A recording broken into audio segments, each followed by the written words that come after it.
Shooting ডেটের একদিন আগে ক্লায়েন্টের গাড়ি করে মানিকগঞ্জ, যেখানে 1 ঘন্টার সময় লাগে আমার বাসা থেকে যেতে, এবং আগের দিন এবং রাত সেখানে তার সাথে থাকার প্রস্তাব প্রত্যাখ্যান করাটা কি কোনো বড় ধরনের অপরাধের খাতায় পড়ে? এটা কি অপেশাদারিত্ব? Well, we shall please share your view. জনপ্রিয় মডেল অভিনেত্রী সারিকার স্ট্যাটাস এটি। গতকাল বুধবার সন্ধ্যায় তিনি ফেসবুকে এমনই একটি স্ট্যাটাসে চমকে দেন সবাইকে।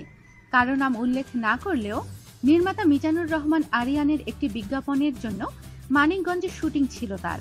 এদিকে সারিকাকে একাধিকবার ফোনে না পেয়ে শেষ পর্যন্ত পূর্ণিমাকে দিয়ে কাজটি করানো হয় বলে জানিয়েছেন নির্মাতা আরিয়ান। তিনি জানান, সারিকার সঙ্গে কথা ছিল আগের দিন সন্ধ্যায় ইউনিটের গাড়িতে মানিকগঞ্জে যাওয়ার পর আমরা একটা রিহার্সেল করব, এরপর ভোরেই শুটিং করব। কিন্তু সন্ধ্যায় তো নয়ই। ওই দিন রাত 1টা পর্যন্ত সারিকার সঙ্গে ফোনে যোগাযোগ করে না পেয়ে লোকসানের ভয়ে পূর্ণিমা আপাকে চূড়ান্ত করি। তাকে নিয়ে শুটিং করা হলো। আমাদের সাথেই থাকুন আর সাবস্ক্রাইব করুন।